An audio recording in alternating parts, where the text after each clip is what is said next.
महाशिवरात्रि के दिन बेलपत्र का यह एक छोटा सा गुप्त उपाय बिना किसी को बताए चुपचाप कर लेना, इतना पैसा आएगा कि संभाले नहीं संभाल पाओगे। आपके जीवन में कभी धन धान्य की कमी नहीं होगी, जिंदगी में कभी पीछे मुड़कर देखना नहीं पड़ेगा। जी हाँ दोस्तों, देखिए जिस उपाय की बात मैं इस वीडियो में करने वाला हूँ, ये उपाय ना तो आपको किसी शास्त्र में मिलेगा और ना ही किसी पुराण में मिलेगा, क्योंकि ये उपाय इतना गुप्त, इतना दिव्य एवं इतना चमत्कारी है कि प्राचीन काल में केवल कुछ विशेष ज्ञानियों एवं सिद्ध मुनियों को ही पता था। और यदि आज यह गुप्त उपाय आपके कानों तक पहुंच रहा है तो यकीन मानिए साक्षात भगवान शिव ने आपको चुना है इस उपाय को सुनने के लिए। देखिए, ये उपाय आपको मैं नहीं बता रहा हूं, ये उपाय साक्षात भगवान शिव आपको बता रहे हैं। इसीलिए आज इस छोटी सी वीडियो को शुरू से लेकर अंत तक ध्यान से जरूर देखना, क्योंकि शिवरात्रि पर पूरे 52 वर्षों के बाद एक महासंयोग बन रहा है। और इस महासंयोग के दौरान यदि किसी भी भक्त ने यह छोटा सा उपाय कर लिया तो आपके जीवन के हर एक दुख, हर एक कष्ट और हर एक तकलीफ दूर होगी। जी हाँ, देखिए ये उपाय उन लोगों के लिए भी कारगर साबित होगा जो लोग ग्रह दोष से पीड़ित है, जिन लोगों को पितृ दोष लगा हुआ है और इन दो दोषों के कारण मनुष्य की कभी भी तरक्की नहीं होती है, उसका जीवन थम जाता है, उसका जीवन रुक जाता है। तो यदि आज आपने इस उपाय को सुन लिया और महाशिवरात्रि के दिन कर लिया तो आप साक्षात भगवान शिव का चमत्कार अपनी आंखों से देखोगे। जी हाँ, देखिए इस वीडियो को शुरू करने से पहले मैं आपको कुछ विशेष बातें बता देता हूं कि इस उपाय से संबंधित नियम, इस उपाय से संबंधित सावधानियां आपके लिए जानना बहुत जरूरी होगा। क्योंकि देखिए, उपाय को जानने के बाद कई सारे लोग वीडियो को ऐसे ही छोड़ देते हैं, लेकिन जब तक हम ये उपाय से संबंधित ज्ञान, उपाय से संबंधित नियम, उपाय से संबंधित सावधानियों का पता नहीं होता है तो वो उपाय हमें कभी भी कष्ट पहुंचा सकता है। तो इसीलिए आपको हर एक बातें सुनना पड़ेगी और अपने दिमाग में उतारना पड़ेगी। तो सबसे पहले तो मेरा आपसे एक अनुरोध है कि वीडियो को शुरू करने से पहले आप सभी इस वीडियो को लाइक कर दीजिए और कमेंट बॉक्स में हर हर महादेव अवश्य ही लिख दीजिएगा। महादेव आपकी सभी मनोकामनाएं पूर्ण करेंगे।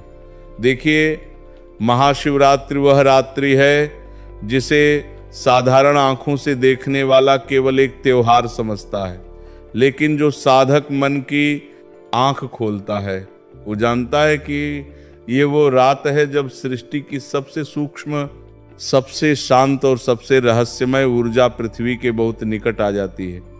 ऋषि कहते हैं कि इस रात का समय धीमा हो जाता है, विचार गहरे हो जाते हैं और मनुष्य अपने भाग्य के द्वार पर खड़ा होता है। जी हाँ, देखिए भगवान शिव को लेकर प्राचीनों में कई सारी बातें कही गई हैं। भगवान शिव, जिनका एक नाम भोलेनाथ भी है और नाम से ही स्पष्ट है, भोलेनाथ इतने भोले हैं कि अपने भक्तों को हर वरदान देते हैं और उन्हें अमर वरदानी भी कहा गया है। तो देखिए दोस्तों, मैं आपको बताता हूं कि प्राचीन कथाओं में वर्णन आता है कि इसी रात शिव ने तांडव किया था। ऐसी रात आदिशक्ति और महादेव का दिव्य मिलन हुआ और इसी रात ब्रह्मांड की नकारात्मक शक्तियां कमजोर हो जाती हैं और सकारात्मक ऊर्जा जागती है। इसीलिए साधु संत और प्राचीन काल में जो सिद्ध मुनि थे, बड़े बड़े ज्ञानी जन थे, वे रात को जागरण करते हैं, क्योंकि वे जानते हैं कि ये रात्रि केवल सोने के लिए नहीं बल्कि भीतर छिपी शक्ति को जगाने के लिए है। देखिए, बेलपत्र को शिव का प्रिय इसीलिए माना गया है क्योंकि इसके 3 पत्ते सृष्टि के 3 मूल तत्वों का प्रतीक हैं। जी हाँ दोस्तों, अब आपके मन में ये सवाल जरूर आ रहा होगा कि गुरुजी तो सिर्फ इतना कहेंगे कि बेलपत्र ले जाकर शिवलिंग पर चढ़ा दो, लेकिन नहीं। अगर आप ये सोच रहे हैं तब कान खोलकर सुन लीजिए कि ये उपाय जो मैं बता रहा हूँ, ये उपाय बहुत गुप्त है। कोई शिवलिंग पर बेलपत्र नहीं चढ़ाना है, ध्यान से सुनिएगा। देखिए दोस्तों, बेलपत्र की पत्ती के 3 मूल तत्वों का प्रतीक है सृजन, पालन और संहार। और जब मनुष्य बेलपत्र अर्पित करता है तो वह अपने भीतर की अशुद्धियों को छोड़ने का संकेत देता है। शिवलिंग पर चढ़ाना केवल परंपरा नहीं बल्कि अपने अहंकार को त्यागने का प्रतीक है। देखिए, दूध चढ़ाना मन की शांति का संकेत है और मौन जप करना आत्मा को स्थिर करने का मार्ग है। जब किसी व्यक्ति की आत्मा स्थिर हो जाती है, उसकी आत्मा इधर उधर नहीं भटकती है, तो उसे भगवान शिव अवश्य दिखाई देते हैं और भगवान शिव का आशीर्वाद जरूर प्राप्त होता है। अब देखिए, कहते हैं कि इस रात चंद्रमा की स्थिति मन को अत्यंत संवेदनशील बना देती है और भगवान शिव तो अपने जटाओं में चंद्र को धारण करते हैं। इसीलिए जो शिवरात्रि के दिन शिव का स्मरण करता है तो उसके भीतर छिपी बेचैनी धीरे धीरे शांत होने लगती है, उसका मन हल्का होने लगता है। और देखिए, कई लोग इस रात केवल पूजा करते हैं, पर कुछ लोग ऐसे भी होते हैं जो मौन साधना करते हैं, क्योंकि वे जानते हैं कि इस रात बिना बोले किया गया संकल्प, बिना बोले किया गया उपाय, बिना बोले किया गया कोई भी गुप्त कार्य कई गुना प्रभाव देता है। जी हाँ दोस्तों, प्राचीन ग्रंथों में वर्णन आता है कि जो व्यक्ति इस रात्रि अपने मन को स्थिर कर लेता है, उसके जीवन की दिशा बदलने लगती है। उसके जीवन की जो बाधाएं रहती हैं वह धीरे धीरे हटने लगती हैं, धीरे धीरे टूटने लगती हैं और निर्णय स्पष्ट होने लगते हैं और भय कम होने लगता है। अब उस रहस्य की ओर बढ़ते हैं जिसे बहुत कम लोग समझते हैं और बहुत कम लोग जानते हैं। देखिए, ये कोई तांत्रिक क्रिया नहीं है। आप सोच रहे होंगे कि मैं आपको कोई तांत्रिक क्रिया बताऊंगा, कोई जादू, कोई टोना टोटका बताऊंगा, तो बिल्कुल भी नहीं। बस एक साधारण सा गुप्त और इतना पवित्र उपाय बताऊंगा कि ये उपाय और इस उपाय की पवित्रता माता लक्ष्मी को शिवरात्रि के दिन अपने घर में निवास स्थिर करवा देगी। जी हाँ, देखिए, बता देता हूँ कि ये कोई तांत्रिक क्रिया नहीं है, कोई दिखावा नहीं है, बल्कि एक मौन संकल्प है जिसे केवल शांत मन से करना चाहिए। जब महाशिवरात्रि की रात गहरी हो जाए, जब आसपास का शोर शांत हो जाए, जब घर के लोग सो जाएं, उसके बाद आज आप स्नान करें। स्नान करने के बाद सफ़ेद वस्त्र पहनें और एक दीपक जलाएं और कमरे की रोशनी हल्की रखें। जी हाँ, देखिए, अगर उपाय करना चाहो और उपाय करने के नियम अगर आप जान लो तो हर उपाय फल देता है। आज के समय में कई लोग ऐसे हैं जो सिर्फ उपाय कर लेते हैं, लेकिन उपाय से संबंधित नियम, उपाय से संबंधित कार्य विधि, उपाय से संबंधित नीतियां नहीं सुनते हैं। तो देखिए, बता देता हूं कि कमरे की रोशनी हल्की रखें और हल्की रखने के बाद अब आपको क्या करना है कि जमीन पर बैठना है और रीढ़ की हड्डी बिल्कुल सीधी रखना है। आंख बंद करें और कुछ पल के लिए केवल अपनी सांसों को सुने, तो इससे धीरे धीरे मन शांत होने लगेगा। क्योंकि देखिए दोस्तों, किसी भी उपाय को करने से पहले, किसी भी पूजा को करने से पहले, किसी भी पाठ या किसी भी हवन या कोई भी आध्यात्मिक क्रिया करने से पहले हमें अपने मन को शांत जरूर रखना चाहिए। अब गुप्त साधना प्रारंभ होती है। वह गुप्त साधना जिसको सुनने के लिए आपने इस वीडियो को खोला है, अर्थात वह गुप्त उपाय जो आपकी किस्मत की दिशा बदलेगा, जो आपके भाग्य को संवारेगा और जो आपकी जिंदगी बदल देगा। देखिए, एक पूर्ण खंडित नहीं बल्कि पूर्ण बेल पत्र लीजिए बिना टूटा हुआ। अब देखिए, उसके बाद आपको क्या करना है वो मैं आपको बताता हूँ। जब आप बेल पत्र लें तो उस बेल पत्र को किसी को भी नहीं दिखाना है। जी हाँ, वैसे तो इस उपाय को आप बिल्कुल शांत और अकेले बैठकर करेंगे तो अच्छा रहेगा। अब देखिए, आपको क्या करना है कि आपको एक बेल पत्र लेना है। ऐसा बेल पत्र लेना है जो टूटा हुआ ना हो, खंडित ना हो, उसमें किसी भी प्रकार का छेद ना हो। जी हाँ, इतना करने के बाद उसे अपने दोनों हाथों के बीच ऐसे छिपाएं जैसे कोई दीपक हवा से बचाता है। यानी कि जब आप दीपक जलाते हैं तो दीपक को बुझने से किस तरह से आप अपने हाथ दीपक के दोनों ओर रखते हैं, ठीक उसी तरह बेल पत्र को भी अपने दोनों हाथों के बीच रखना है। अब मन ही मन ओम नमः शिवाय का जब प्रारंभ करे, आवाज बिल्कुल नहीं निकलनी चाहिए, केवल मन के भीतर ध्वनि उठनी चाहिए। यानी कि जैसे हम भगवान का नाम जप करते हैं, भगवान का स्मरण करते हैं, तो कैसे अपने मन ही मन करते हैं, ठीक इसी तरह आपको ओम नमः शिवाय मंत्र का जाप करना है। जाप करते समय कल्पना करें कि चारों ओर गहरा अंधकार है और उसी अंधकार के बीच शिव का शांत स्वरूप प्रकट हो रहा है। उनकी जटाओं से गंगा बहा रही है, उनके मस्तक पर चंद्र चमक रहा है और उनके चारों ओर हल्की नीली रोशनी घूम रही है। देखिए, आपको मैं बता देता हूं कि अगर भगवान में विश्वास करोगे तो आपको लगेगा कि हाँ, साक्षात भगवान हैं, और भगवान में विश्वास नहीं करोगे तो आपको अगर भगवान साक्षात आकर दर्शन दे देंगे, कभी यही महसूस होगा कि भगवान ही नहीं। तो इस उपाय में सबसे बड़ी चीज ये है कि आपको श्रद्धा रखना पड़ेगी, क्योंकि बिना श्रद्धा बिना विश्वास के किया गया उपाय कभी फल नहीं देता है। तो देखिए, आपको मैं बता देता हूं कि हर जप के साथ कल्पना करें कि आपके जीवन की एक एक रुकावट धुएं की तरह मिट रही है। जैसे कि मन का भय, असफलता की चिंता, आर्थिक दबाव, सब धीरे धीरे हल्का हो रहा है। और एक 108 जब पूरा होने पर आप अपनी आंखें धीरे से खोलें। अब उस बेलपत्र का आपको क्या करना है, ये मैं आपको बताता हूं। देखिए, उस बेलपत्र को अपने हृदय से लगाएं और मन ही मन कहें, हे महादेव, मेरे घर से अभाव भय रुकावट दूर करें और मुझे मेरे जीवन में सही मार्ग दिखाएं। इतना आपको बोलना है। अब बिना किसी से बोले उस बेलपत्र को आपको चुपचाप शिवलिंग पर अर्पित कर देना है। और इतना ध्यान रखिएगा दोस्तों कि जब आप मंदिर से, शिवालय से घर की ओर लौटें तो लौटते वक्त पीछे मुड़कर बिल्कुल नहीं देखना है, और घर आकर एक मुट्ठी कच्चे चावल लें और उत्तर दिशा की ओर रखें।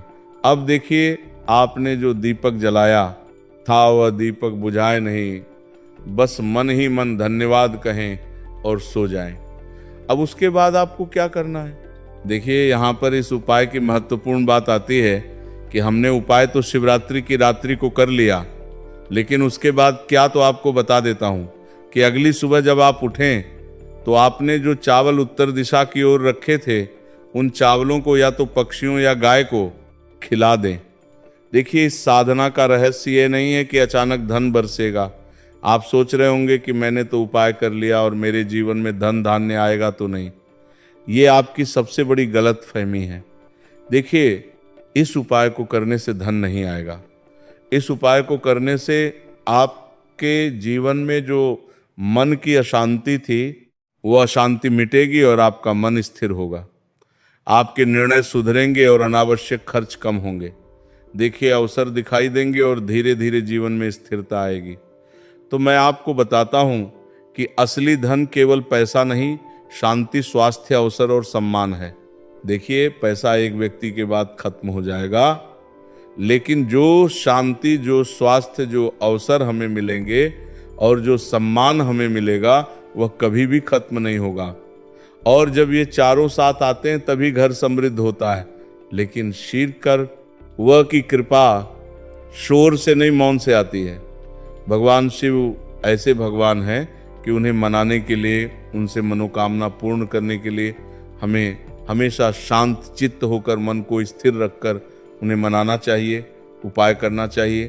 देखिए, बता देता हूँ कि शिव की कृपा शोर से नहीं, मौन से आती है, दिखावे से नहीं, सच्चाई से आती है।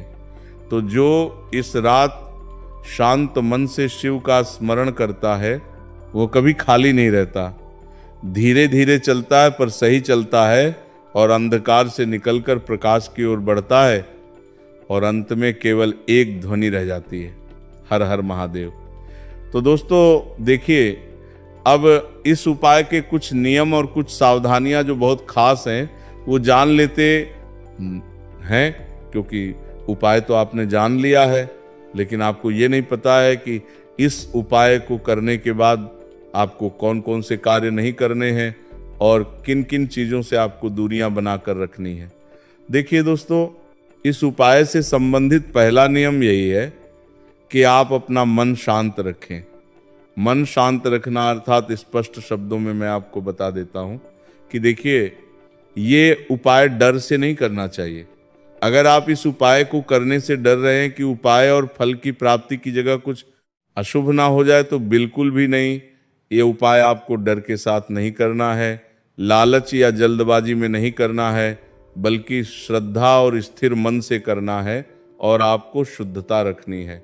देखिए, स्नान करके साफ कपड़े पहने और साफ कपड़े पहनने के साथ साथ जगह भी साफ होनी चाहिए, क्योंकि देखिए उपाय में पवित्रता रखना बहुत जरूरी होती है। कहीं ऐसा ना हो कि आप जिस शयन कक्ष में सो रहे हैं उसी शयन कक्ष में ये उपाय करने लग जाएं, तो नहीं। इस उपाय को या तो आप अपने घर के रसोई घर में करें, या फिर हो सके तो जहां पर आपने अपने घर का मंदिर रखा हुआ है उस कक्ष में करें, क्योंकि वहां पर पवित्रता भी होगी और वहां पर देवी देवताओं का वास भी होगा। जैसे किचन में आप जानते हैं कि कितने तरह की देवी देवता विराजमान रहते हैं, और भगवान का मंदिर में तो स्वयं देवी देवता बैठते हैं। और देखिए, शुद्धता रखनी है, आपको स्नान करना है, साफ कपड़े पहनने हैं। उसके बाद जो बेलपत्र हो वो एकदम सही हो, टूटा सूखा या कीड़ा लगा बेलपत्र इस्तेमाल ना करें और मौन जप करें। मंत्र मन में ही बोलना, आवाज नहीं निकालनी है, और पूरे 108 बार इस मंत्र का जाप करें। इस मंत्र को अधूरा ना छोड़ें और बीच में उठना नहीं है। दिशा का ध्यान रखें, चावल हमेशा उत्तर दिशा में ही रखें। समृद्धि की दिशा मानी जाती है और चावल माता लक्ष्मी से संबंधित रखता है। और यह भी कहा जाता है दोस्तों कि जो इंसान भगवान शिव के शिवलिंग पर रोज एक दाना भी चावल का अर्पित करता है तो उसके सुख, शांति, धन, समृद्धि के मार्ग खुलते हैं। देखिए, इसे दिखावे, घमंड या दूसरों को प्रभावित करने के लिए ना करें। सबसे पहली चीज आप ध्यान रखिएगा, और श्रद्धा कर्म उपाय के साथ साथ अपनी मेहनत और सही कर्म जारी रखें, तभी जीवन में संतुलन बनता है। देखिए दोस्तों, इसका नियम तो मैंने आपको बता दिया, लेकिन इससे संबंधित सावधानियां भी मैं आपको बताता हूं कि अगर आप लालच के साथ उपाय करेंगे तो उपाय आपको कभी फल नहीं देगा। जैसे आप सोच रहे हैं कि मैंने उपाय कर लिया, तुरंत धन मिलेगा, ये सब सोचकर करेंगे तो मन भटकेगा और शांति नहीं मिलेगी। इसीलिए इस उपाय को लालच के साथ नहीं करना है। इस उपाय को सच्चे श्रद्धा से, सच्चे दिल से और सच्चे भाव के साथ करना है। देखिए, डर के कारण ना करें, ये कोई तांत्रिक या नहीं, केवल ध्यान और एक संकल्प है। क्योंकि तांत्रिक क्रिया वो होती है जिसमें दूसरों का नुकसान हो और हमारा भला हो, लेकिन नहीं, ये सिर्फ उपाय है, तो इसमें किसी का बुरा नहीं हो रहा है। ये उपाय आप सिर्फ स्वयं के लिए करेंगे। अब देखिए, शिवरात्रि के दिन आपको मांस और मदिरा जैसी चीजों से दूर रहना है, क्योंकि ये अशुभ चीजें हैं। कम से कम उस दिन शरीर और मन को हल्का रखें, इस तरह की चीजों का सेवन ना करें। और देखिए, गुस्से या उदासी में ना करें। बहुत बेचैन मन से साधना करने पर ध्यान नहीं लगता है और भगवान शिव का आशीर्वाद भी नहीं मिलता है। इस उपाय को आप मजाक या परीक्षण में ना करें। इस प्रयोग को खेल समझकर ना करें, क्योंकि इस उपाय के जो नियम हैं वह बड़े कठोर हैं। इस उपाय के जो उद्देश्य हैं वह साधारण नहीं है। इसीलिए इस उपाय को करते वक्त आप मजाक मस्ती बिल्कुल ना करें, थोड़ा सा सीरियस हो जाए। उसके बाद देखिए, जब शुरू करके बीच में उठना या फोन देखना आपको नहीं करना है। अगर आप एक बार मंत्र जपना शुरू कर देते हैं तो आपको फिर मंत्र एंड तक, जब तक 108 बार नाम ना हो जाए तब तक आपको नहीं छोड़ना है। और दूसरों को नुकसान की भावना, किसी के बुरे के लिए कभी संकल्प ना ले, और परिणाम की जल्दी, यह मन बदलने की प्रक्रिया है, चमत्कार की नहीं। इसीलिए दोस्तों देखिए, उपायों को करते वक्त आप परिणाम की चिंता ना करें, क्योंकि परिणाम भगवान शिव के हाथ में है। आप सिर्फ कर्म कर सकते हैं। दोस्तों, सबसे पहली चीज जो भगवान भोलेनाथ के लिए आपको मंदिर ले जाना है 15 फरवरी को, वो है जल। कई लोग हमसे ये कहते हैं कि गुरुजी, जल जो है वो तो शिवालय में भी मिल जाता है, शिव मंदिर में मिल जाता है, तो नहीं। दोस्तों, वहां का जल आप तभी चढ़ाए कोई दिक्कत हो, वरना घर से ही जल ले जाना चाहिए। आखिर घर से जल क्यों ले जाया जाता है, इसकी भी बात सुन लीजिए। घर से इसीलिए आपको जल ले जाना है ताकि आपके घर का जो जल ले जा रहे हैं भगवान भोलेनाथ पे चढ़ने के लिए, उसी जल के द्वारा आप भगवान से जुड़ जाएंगे। उस जल के द्वारा आप भगवान को अपनी सभी दिक्कतें बता देंगे और उस जल को जैसे ही भगवान भोलेनाथ पर आप चढ़ाएंगे, अपनी समस्याओं को बताते हुए वह समस्या आपकी खत्म हो जाएंगी। इसीलिए घर से जल ले जाएगा। आप सबसे जरूरी चीज जो जल ले जा रहे हैं उसमें 2-4 बूंद गंगा जल जरूर डल दीजिएगा, क्योंकि गंगा जल डाले बिना आपकी पूजा संपन्न नहीं मानी जाएगी। महाशिवरात्रि के दिन तो आपको जल ले जाना है, उसमें गंगा जल डाल करके दूसरा आपको 3 पत्ते वाला बेलपत्र ले जाना है।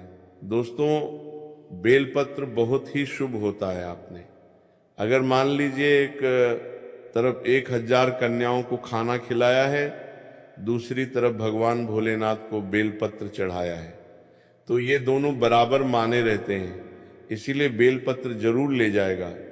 तीसरा, आपको सफेद पुष्प ले जाना है। सफेद पुष्प भगवान भोलेनाथ को चढ़ाए जाते हैं, इसीलिए सफेद पुष्प भगवान भोलेनाथ के लिए आपको ले जाना है महाशिवरात्रि के दिन, ताकि भगवान भोलेनाथ का वह आशीर्वाद आपको मिल जाए, जिसके बाद आपके जीवन के हर परेशानी खत्म हो जाए। दोस्तों, सफेद चंदन ले जाना अनिवार्य होता है महाशिवरात्रि के दिन।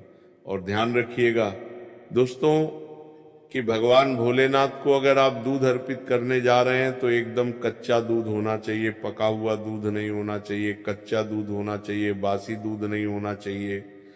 अब आपको और क्या क्या ले जाना है? देखिए, अगर आप चाहते हैं कि आपकी हर मनोकामना पूरी हो तो एक डिब्बा लीजिए, उसमें काली मिर्च भर के ले जाइए। देखिए, बहुत ध्यान से सुनिए, जितनी आपको बातें बता रहे हैं, एक डिब्बे में काली मिर्च भर के लिए एक लाल कपड़ा लीजिए, उसमें लौंग कपूर, इसको मौली धागे से बांध करके आपको अपनी जेब में रख करके ले जाना है। सिर्फ इतनी चीज आपको ले जानी है। 15 फरवरी 2026 महाशिवरात्रि को अब आपको पूजा कैसे करनी है, चलिए आपको बताते हैं। बहुत ध्यान से लास्ट तक देखिएगा, और जितनी भी चीज आपको बताई जा रही हैं, इन चीजों को आपको ले जाना है और शिवालय से वापस लेकर आना है अपने घर पर, ताकि आपको धन की प्राप्ति हो सके, आपकी कोई भी मनोकामना हो वह पूर्ण हो जाए। तो देखिए दोस्तों, आप पहले जाएंगे मंदिर। सबसे पहले आपको इस बात का ध्यान रखना है, मंदिर जाने से पहले ही काले या नीले कपड़े का आप धारण करके मंदिर ना जाए, वरना भगवान भोलेनाथ का आपको क्रोधित रूप देखना पड़ सकता है। सबसे पहले आपको ये करना है कि पतली धार बनाते हुए जल भगवान भोलेनाथ को अर्पित कर देना। बहुत ध्यान से सुनिए दोस्तों, पतली धार बनाते हुए भगवान भोलेनाथ को जल आपको अर्पित कर देना है। अब आपको ये करना है दोस्तों कि भगवान भोलेनाथ को चंदन लगाना है। चंदन लगाने के बाद भगवान भोलेनाथ पे 3 पत्ते वाला बेलपत्र रखना है। 3 पत्ते वाला बेलपत्र रखने के बाद आपको भगवान भोलेनाथ पर सफेद पुष्प चढ़ा देना है। सिर्फ इतना आपको करना है। दूध अगर आप चढ़ाना चाहते हैं तो दूध भी आप चढ़ा सकते हैं। इतना बस आपको करना है। इतना करने के बाद आपको वहां पर खड़े होकर 1008 बार, बहुत ध्यान से सुनिए, 1008 बार आपको ओम नमः शिवाय का जाप करना है। या तो आप 108 बार कर लीजिए या 1008 बार कर लीजिए। ये 3 ऐसी चीज हैं जो आपको करनी है। इतना करना है।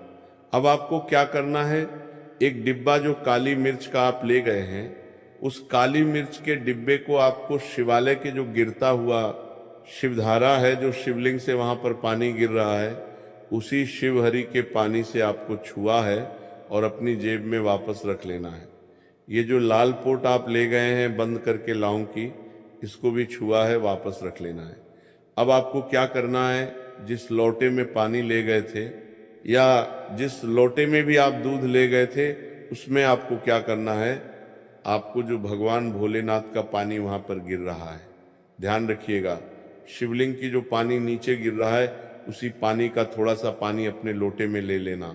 ध्यान रखिएगा, जो आपने लोटे में आप पानी भर के ले गए हैं, वो पानी वापस बचाना नहीं है, वो तो पूरा आपको भगवान भोलेनाथ को अर्पित कर देना। जो शिवलिंग से पानी गिर रहा है उस पानी को आपको अपने लोटे में वापस से ले लेना है। मान लीजिए आप ये सोच रहे होंगे कि कई लोग वहां पर पानी चढ़ा रहे हैं, तो इस बात की आप चिंता ना करें, क्योंकि भगवान भोलेनाथ के शिवलिंग पर जब भी पानी चढ़ाया जाता है वह अमृत बन जाता है।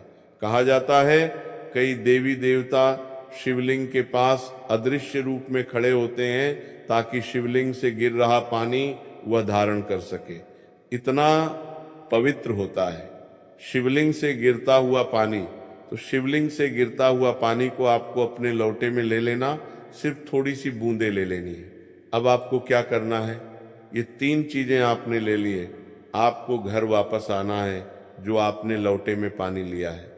दोस्तों, इसको घर पर आते ही घर के लोग जो है आपके, उनके ऊपर थोड़ा थोड़ा पानी छिड़क देना है, घर के हर कोने में पानी छिड़क देना है, घर के मुख्य द्वार पर पानी छिड़क देना। सिर्फ इतना आपको करना है। इतना आपने कर दिया। अब मान लीजिए पूरे साल आपके घर पर नकारात्मक शक्तियां नहीं आ पाएंगी, आपके घर पर कोई काला जादू काली विद्या करवाने की कोशिश करेगा तो वह आपके घर पर कुछ आसान नहीं कर पाएंगे। इससे आपके घर से नकारात्मक शक्तियां चली जाएंगी और सकारात्मक ऊर्जा आ जाएगी। अब ये जो डिब्बा अब काली मिर्च का भगवान भोलेनाथ जी के शिवलिंग से छुआ करना है, इसको पूजा घर में रख के क्या करना होगा।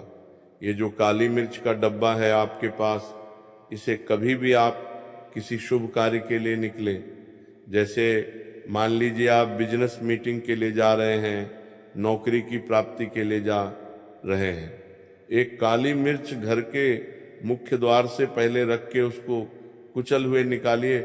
मान के चलिए आपके काम में जो भी बाधा आने वाली होंगी वो बाधाएं भगवान भोलेनाथ के आशीर्वाद से अपने आप है हट जाएंगी, और आप जिस कार्य के लिए भी जाएंगे उस कार्य में आपको सफलता मिलेगी। दोस्तों, अगर आपने अभी तक द वास्तु शास्त्र चैनल की इस वीडियो को लाइक नहीं किया है तो एक लाइक अवश्य, और कमेंट बॉक्स में हर हर महादेव अवश्य लिख दीजिए। दोस्तों, ये जो लाल पोटली अब भगवान भोलेनाथ जी की शिवलिंग से छुआ करके ली है, इसको आपको ले जा करके अपनी किसी भी अलमारी तिजोरी में रख देना है। आपके जीवन में जो भी पैसे आने के रास्ते बंद हो गए थे वह वापस से चालू हो जाएंगे। आपके जीवन में इतना धन आएगा जिसकी आपने कल्पना भी नहीं की होगी। मान के चलिए दोस्तों, भगवान भोलेनाथ का यहाँ पर आपको साक्षात आशीर्वाद मिलेगा महाशिवरात्रि के दिन, और आपके जीवन से हर परेशानी चली जाएगी। ये जितने भी आपको उपाय बताए गए हैं ये द वास्तु शास्त्र से बताए गए हैं। इन बातों को नजरअंदाज मत कीजिए। महाशिवरात्रि के दिन इतना उपाय कर लीजिए।